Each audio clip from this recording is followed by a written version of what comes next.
and welcome back to another episode of Organizing Tune-Ups with your host, Jessica Littman, the Organized Mama, where we break down big organizing concepts into small, bite-sized chunks you can do in your home every day for 5 to 15 minutes. Today's topic is bathrooms, and the reason why we're covering bathrooms is because they can be the biggest spot of unwanted clutter. Things just go under the bathroom sink, and you could just get lost in the amount of stuff you could possibly have in a bathroom. So I had a client long time ago who had this enormous amount of extra hair products, and her plan was to put it in the extra overflow supply was to put it in this corner cabinet in her bathroom. And it was a great plan because it was right there in her bathroom. But what happened was, because it was one of those funky corner cabinets, things kept getting lost in the back. So then she kept buying more to replace what she needed to restock and refill.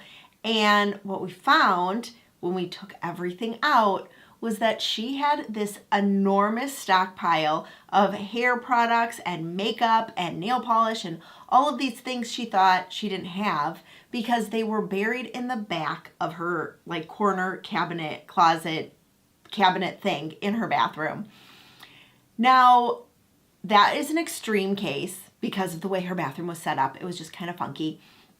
But I've seen it over and over again where bathrooms are a great place for clutter to pile up. Like those extra makeup supply, the samples from the makeup, the samples that you get of perfume, all of those things pile up in your bathroom and then they just kind of sit there and take up space. So we're going to tackle bathrooms. And the first thing to do is decide which method of decluttering you're going to do. Are you going to do the drawer by drawer method, which we talked about in an earlier episode, or are you going to take everything out and just do a full-on clean out method where everything comes out of your bathroom, you wipe everything down and restart organizing your space? You have to decide which method you're going to go with before you even move forward with the bathroom. Some bathrooms are easy to do the pull everything out because they're smaller bathrooms. Some bathrooms take a little more effort, and so doing a drawer by drawer or cabinet by cabinet method might be more manageable for you. Whatever it is, decide which method you're going to use. Then start removing all of the things that do not work in your space. Okay, the sample makeup things, I'm never going to use them. So you can create a donate pile and donate those to a local women's shelter that might benefit from those type of products. Always check before you donate, but that's a great option or place to go and donate those particular items to. If you have samples from the dentist, if you have an overflow of toothbrushes, I've seen that quite a bit. Again, find a local organization that can benefit from those things. Create a bag, fill it up with all of the items that you are no longer using, and then you can remove that clutter from your bathroom and then remove that clutter from your bathroom. Now you're going to be able to see the stuff that you have in your bathroom. So looking at all of the things that you have, group items together.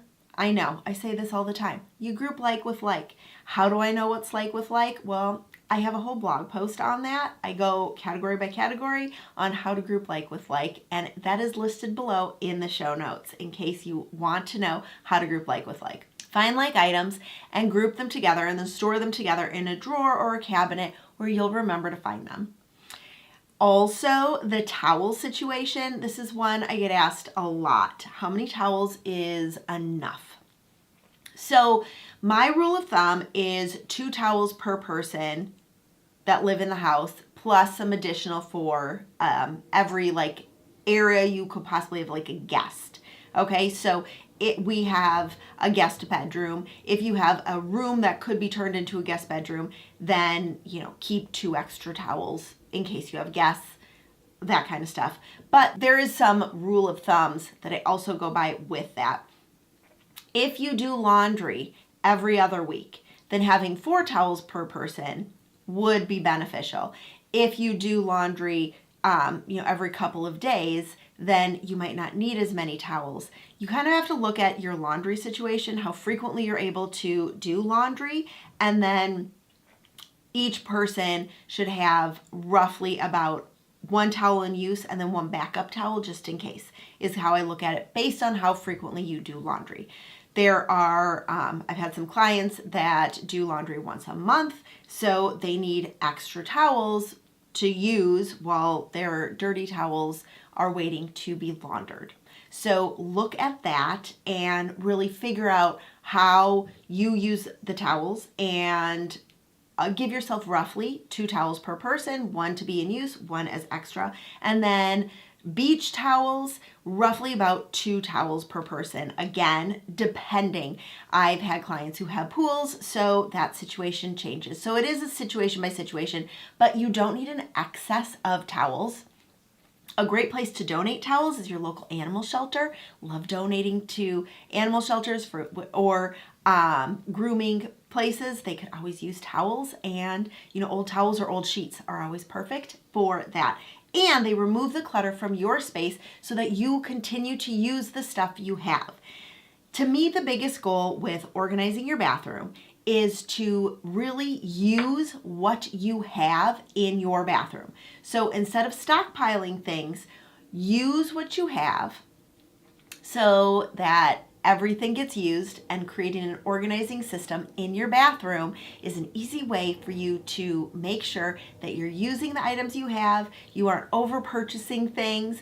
So you're really streamlining and keeping your bathroom organized by only keeping the items that you actually use.